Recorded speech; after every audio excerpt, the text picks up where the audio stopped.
class. This week we're covering Chapter 10, Biological Aspects of Young and Middle Adulthood. Learning Objective 1 is to recognize the contributions of physical development, health status, and other factors to health during young adulthood. It is difficult to pinpoint the exact time of life we're referring to when we talk about young adulthood. The transition into adulthood is not a clear-cut dividing line. People become voting adults by age 18. However, in most states, they are not considered adult enough to drink alcoholic beverages until 21. A person cannot become a U.S. senator until age 30 or a president until age 35. All of this presents a confusing picture of what we mean by adulthood. Several theorists clustered adolescence and young adulthood together to include the ages from 15 to 25. During this time, people focused on establishing their identities and on trying to make their dreams come true.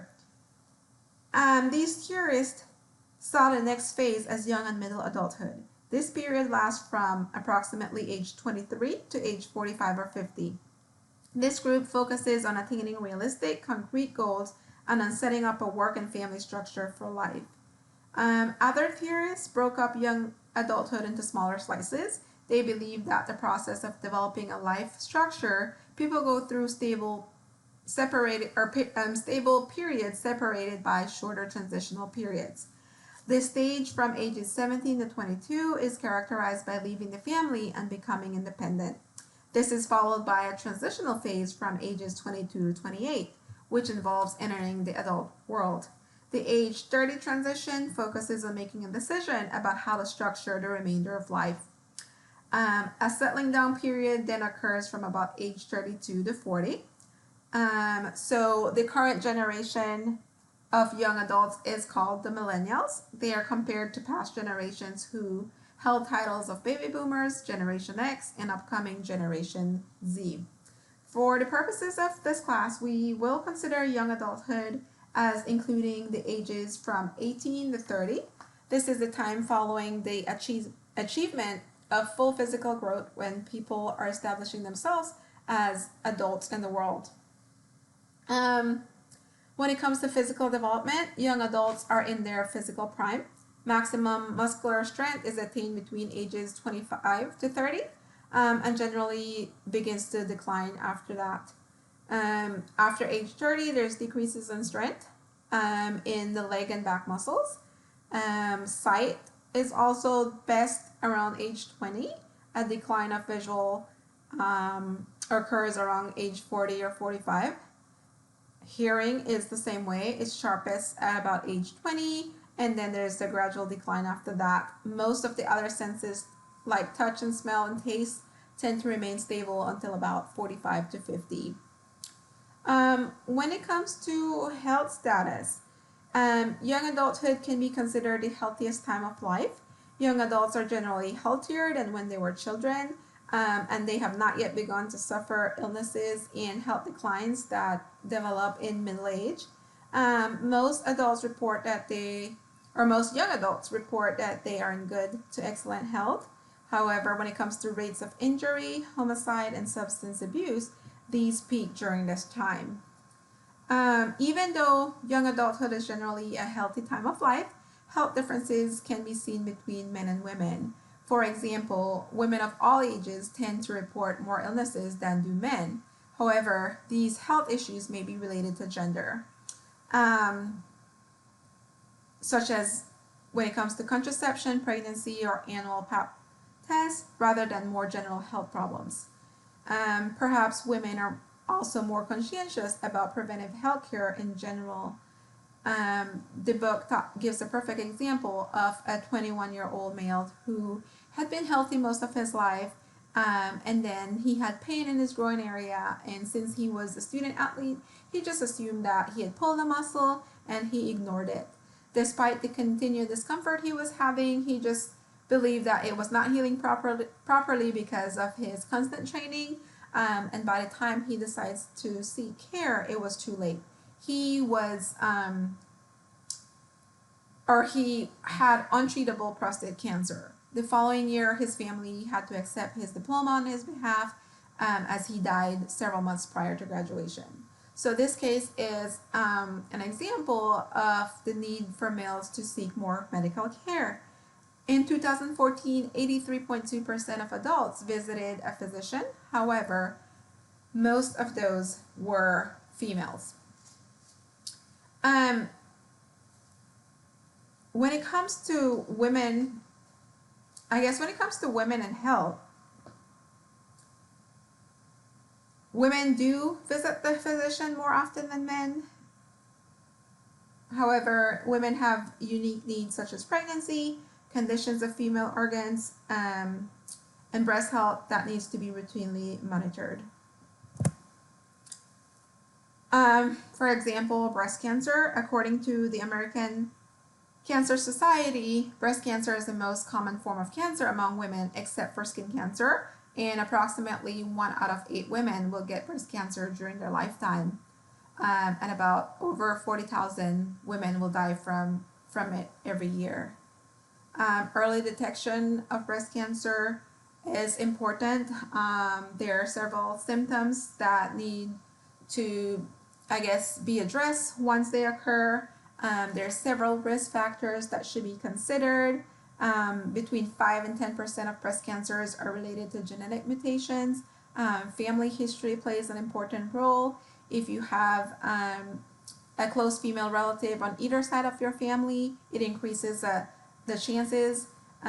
This risk doubles for women who have a mother, a sister, a daughter, and it triples for women who has 2 relatives with breast cancer. Having prior history of breast cancer also increases chances. Race also affects chances for breast cancer. So white women are slightly more likely to get breast cancer than our African American women, but African American women are more likely to die from this cancer. However, in women ages under 45 of age, breast cancer is more common in African American women. Asian, Hispanics, and American Indian women have a lower risk of developing and dying from breast cancer. Women who have been exposed to radiation treatment in the chest area at some earlier time also have a greater risk. This risk is also related to menstruation or menopause, so it increases in women who started menstruation before age 12, and for menopause during middle age after age 55.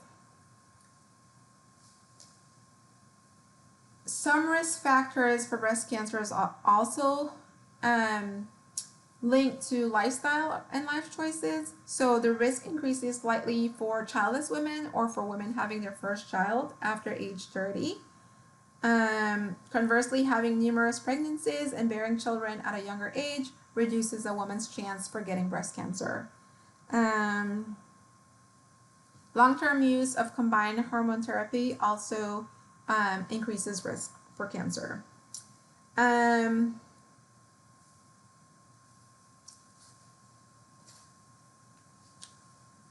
So there are different treatment. There's different treatment for breast cancer. First is surgery that removes the cancer. There's also radiation that involves high-powered beams of energy such as X-rays to destroy the cancer cells.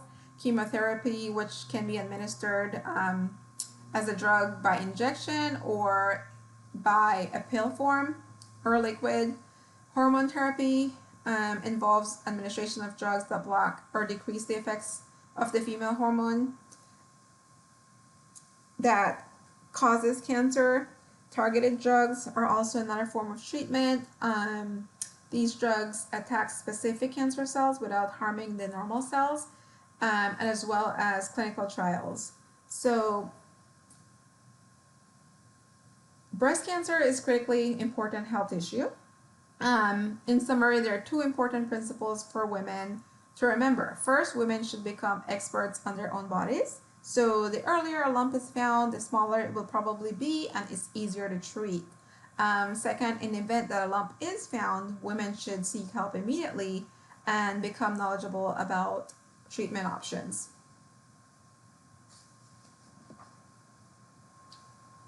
Stress is another form of, another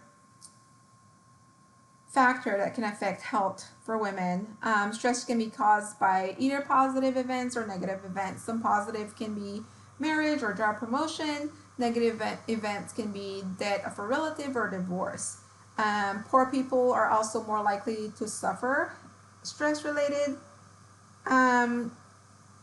events to, I guess, the lack of resources.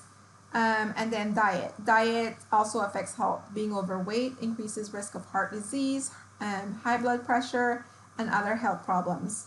On the other hand, choosing a well-balanced diet, limiting food intake, avoiding foods infused with salt and fat can also promote some good health, especially in conjunction with exercise.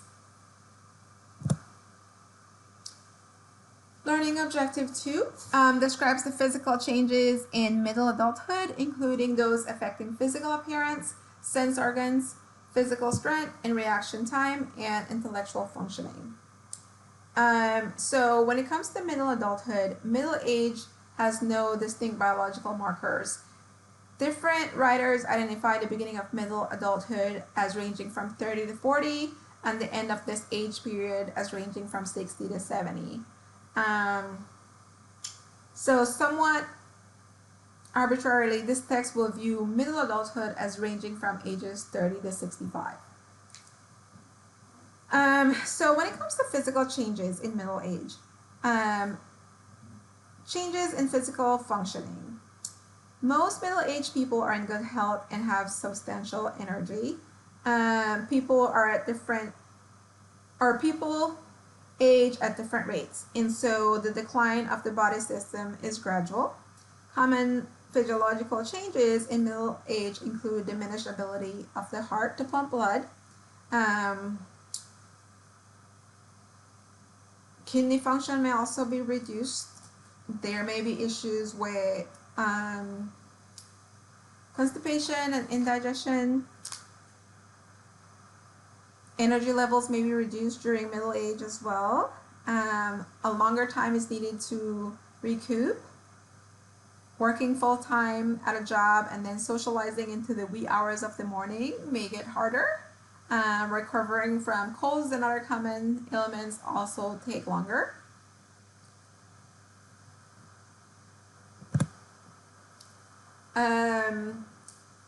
Health changes also occur in the early 40s. Slowly, I guess in the early 40s, a general slowing down in metabolism usually occurs. Health problems are more apt to arise. Signs of diabetes may occur. Incidence of gallstones, kidney stones increases. There may be issues with hypertension. And one major health problem during middle age is hypertension or high blood pressure. The disorder predisposes people to heart attacks and strokes. It affects about 40% of adults in the US and is more prevalent among African Americans and poor people. The typical middle-aged American is quite healthy. The three leading causes of death for those between ages 35 and 54 are in order of cancer, heart disease, and accidents. So between ages 55 and 64, the leading causes are cancer, heart disease, and stroke. Changes in physical appearance. So there are gradual changes in appearance that take place. Some people become alarmed when they discover these changes. For example, gray hairs may begin to appear. They may have hair on their chin. Wrinkles slowly start to show up. The skin may become dry and lose some of its elasticity. So having a physically attractive body has become an obsession of our society. And Americans spend thousands of hours and millions of dollars grooming themselves, exercising, and diet. So physical appearance is a big deal. There's a double standard when it comes to aging. Gray hair, coarsened hair, crow's feet are considered attractive in men. They are viewed as signs of distinction, experience, and mastery. Yet the same physical changes in women are viewed as unattractive or indicating that they're over the hill. In our society views older women as having less value as sexual and romantic partners and even as business associates. or prospective employees. For example, some middle-aged television anchor women allege that they have been discharged from their positions because normal changes in their physical features were considered unattractive.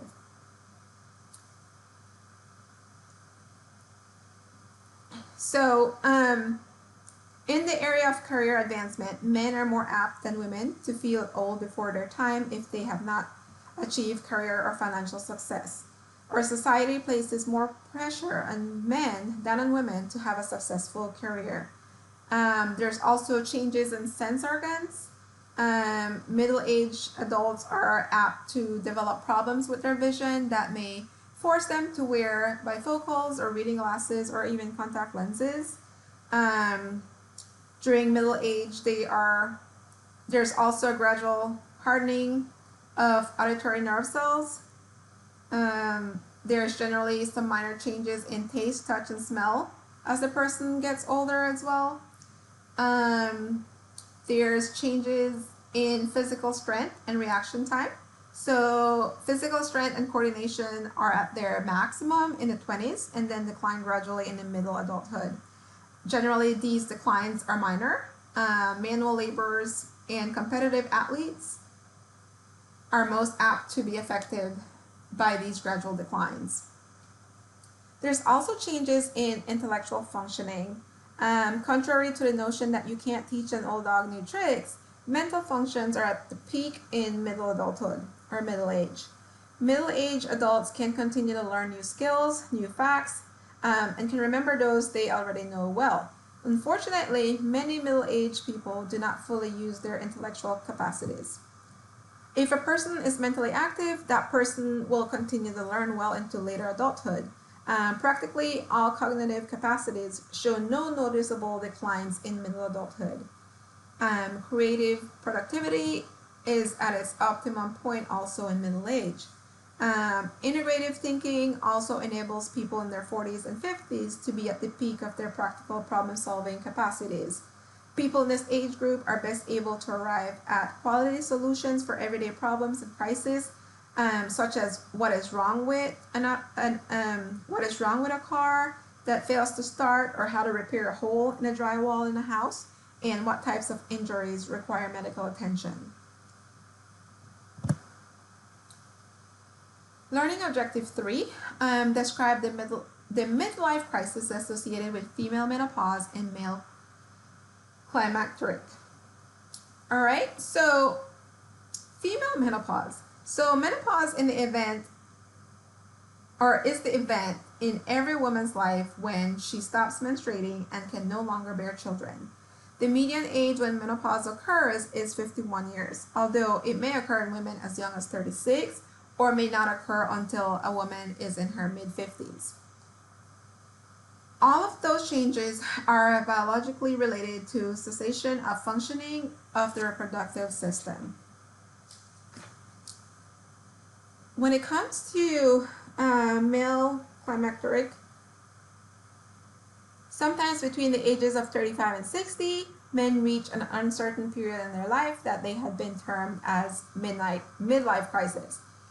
It is a time of high risk for divorce, for extramarital affairs, for career changes, accidents, and even suicide attempts. All men experience it to some degree and emerge a bit changed, for better or for worse. It is a time of questions. They start questioning whether they're doing life or what they're doing with their life. Is it really satisfying? Is it meaningful? Would they be better off if they pursued a different career? Do they really want to be married to their partner? Male characteristics is caused by a combination of biological and psychological forces. And a significant part of male climacteric is due to depression, which is often brought on when a man fears aging and recognizes that his sexual powers that he's losing those sexual powers. So is midlife crisis true or false? Well, the ease or panic with which a man faces his middle years will depend on how he has accepted his faults and his strengths throughout his life. Many physicians will prescribe antidepressants, therapy, and counseling, and recommend the support and understanding of family and close friends. Women go through similar psychological worries. Um, Recent research indicates that a declining proportion of women are affected by the empty nest syndrome because more women are emphasizing careers. Midlife is a time for reassessment of both sexes as people in this age group look over their lives. Um, so, midlife is a time of transition and change. It is a crisis for some, but not for others. For some women, menopause is a precipitating factor that sets off a midlife crisis. For other women, some of the symptoms may be uncomfortable, but an identity crisis is not precipitated. For some men and women, their children leaving home precipitates an identity crisis. And then for other men and women, they delight in seeing their children grow up and develop and experience a new sense of freedom in being able to travel more and do other things in their life.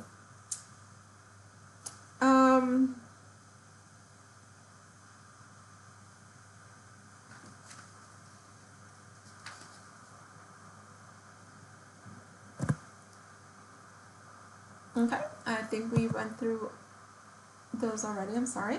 All right, so learning objective 4 summarizes sexual functioning in middle age. So, sexual functioning in middle age. Sexual expression is an important part of life for practically all age groups. So, in this section, we'll focus more on sexual functioning during middle adulthood. When it comes to sex and marriage, a close relationship exists between overall marital satisfaction and sexual satisfaction, particularly for men. For men, satisfaction is highest in the 18 to 24 age group and decreases slightly as men grow older. For women, satisfaction is highest in the 35 to 44 age group. These findings are consistent with studies that have found that a man's sex drive reaches its peak at a relatively young age, whereas a woman tends to peak in her late 30s or early 40s. After birth of their first child, couples report less sexual satisfaction on average than do childless couples. The presence of children in a family generally functions also as an inhibition to sexual relations. Contrary to popular belief, the highest frequency of sexual intercourse occurs in childless couples. Many adjustments, pressures, and problems can be associated with being a parent. When it comes to extramarital sexual relationships, different studies have found a wide variation in the percentage of men and women who report having an affair while they were married. So 5 to 26% of husbands and 1 to 23% of wives reported having affairs. Wives with full-time jobs outside the home are more apt to having extramarital affairs than wives who do not have jobs. Wives with full-time jobs have an increased opportunity to become acquainted with a variety of men who are not known by the husband. So spouses become involved in extramarital affairs for different reasons. In some cases, marital sex may not be satisfying. The spouse's partner may have a long-term illness or a sexual dysfunction, or the couples may be separated. The extramarital affair may represent an attempt to obtain what is missing in the marriage. Some seek extramarital involvement to obtain affection, to satisfy curiosity, to find excitement, or to add to the list of sexual conquest. Some become involved in extramarital affairs to get revenge for feeling wronged by their spouse. Some may want to punish their spouse for not being more affectionate or appreciative. And in many cases, there's a combination of reasons for an extramarital affair. In the new digital age that we're living, sexual relationships no longer need to occur face-to-face. With the click of a mouse or an app or on phone, individuals are able to connect with people all over the world. There are popular dating sites such as Match.com, eHarmony, Tinder. Those encourages singles to meet online as a way of screening potential suitors.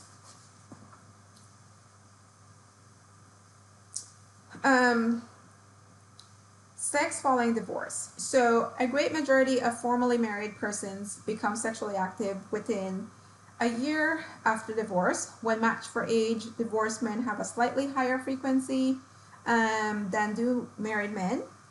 Divorced men also tend to have a variety of partners.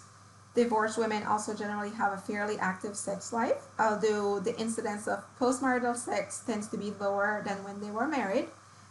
They also tend to have a smaller number of partners than do divorced men. When it comes to sex in widowhood, ending a marriage by divorce can be traumatic, but a marriage ended by the death of one spouse is usually more traumatic. So widowers are more likely than widows to establish a new sexual relationship. In middle and later adulthood, there are substantially more single women than single men. There is greater cultural acceptance of older men dating younger women than vice versa. And then there's sex among the never married.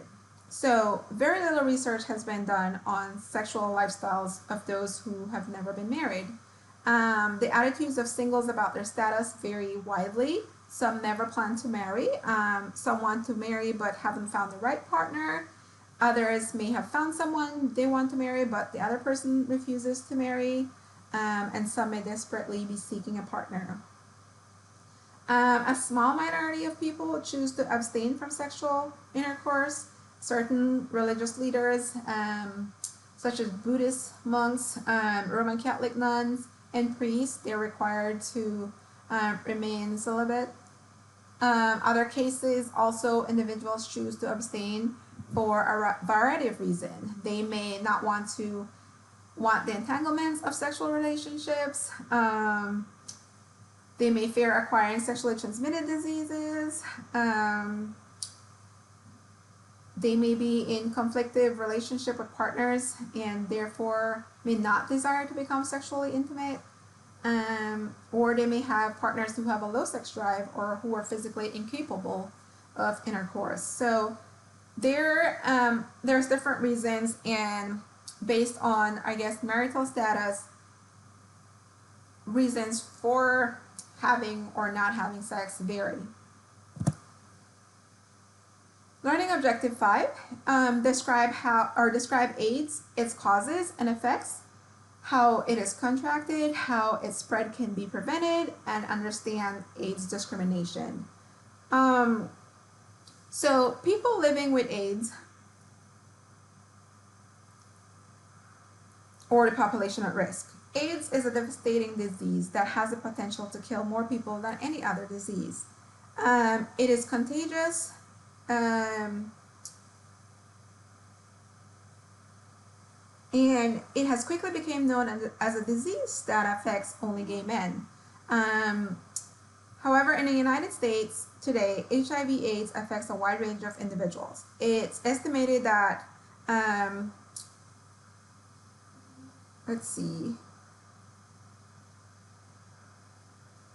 It is estimated that over 1 million individuals over the age of 13 have HIV. In 2014, an estimated 44,000 new cases of HIV were diagnosed, with an estimated 13% of those individuals not being aware that they were affected at the time. Gay men are the population most affected by HIV, with the greatest number of new cases being young black gay men. Despite this, HIV/AIDS is affecting other populations as well. In 2014, HIV transmitted through heterosexual sex accounted for 24% of all new HIV diagnoses.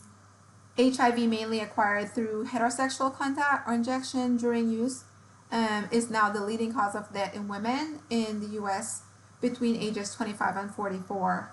In addition, HIV is increasing in the population of individuals age 50 and older. So what causes AIDS? Well, AIDS is caused by a type of virus called the HIV. an abbreviation for the human immunodeficiency virus. Apparently, HIV destroys the normal white blood cells, which are supposed to fight off disease invading the body. As a result, the body is left defenseless and can fall prey to other infections. How is HIV contracted? It is transmitted through transmission of body fluids, including blood, semen, breast milk. HIV is transmitted primarily through sexual intercourse, contaminated blood, contaminated needles, and from an infected woman to her baby during pregnancy or even childbirth. In rare cases, it has been transmitted through oral sex, blood transfusion, organ tissue transplant, eating food that has been pre-chewed by a person with HIV, deep open mouth kissing if both partners have sores or bleeding gums. HIV is not spread through saliva.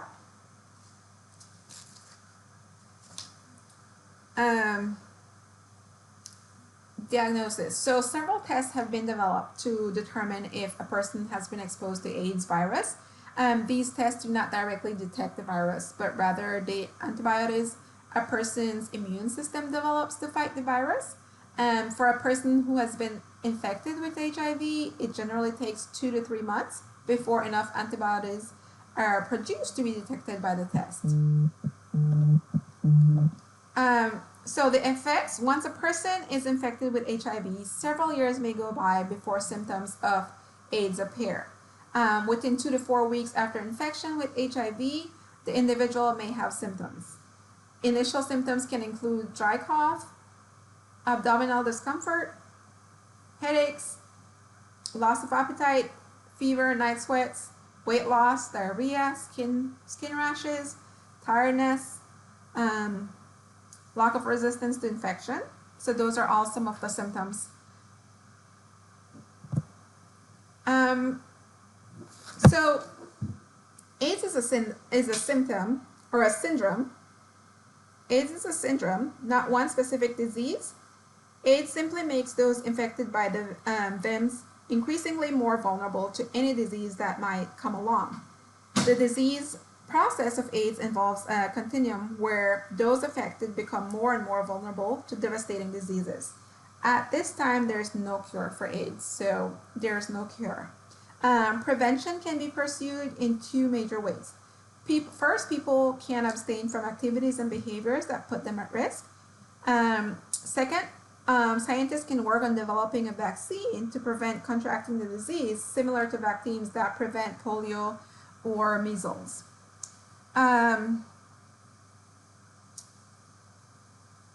People who test positive for HIV or who have AIDS are often victimized by discrimination.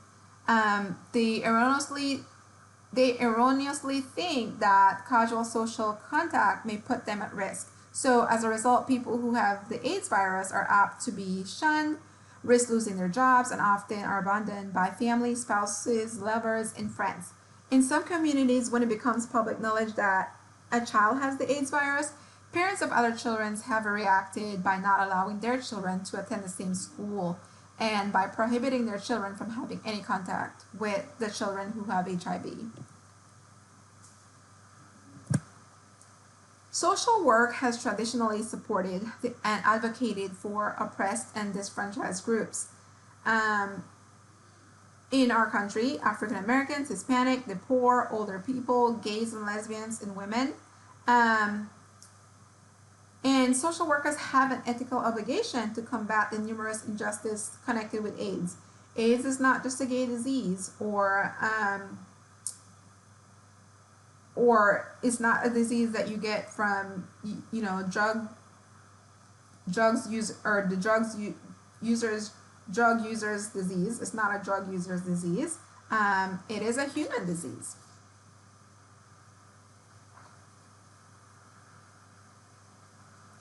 So when it comes to professional values in AIDS, social workers have traditionally supported and advocated for oppressed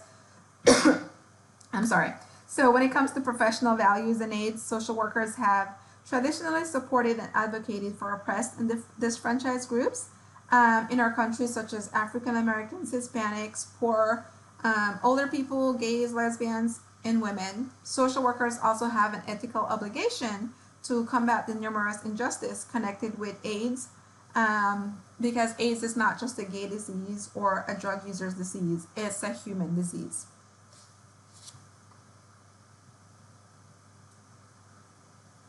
Okay, so this concludes chapter 10. Again, just a summary of what chapter 10 involved.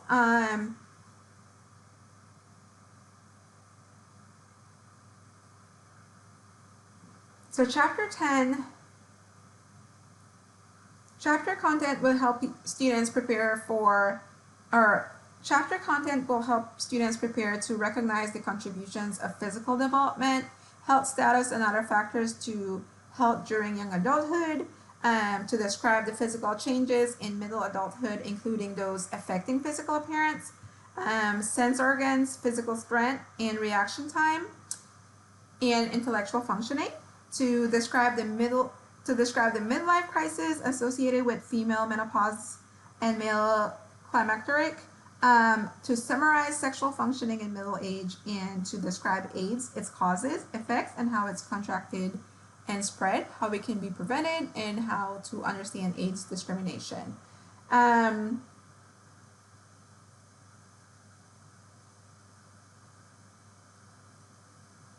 that brings us to the end of chapter 10. Next week we will start off with chapter 11.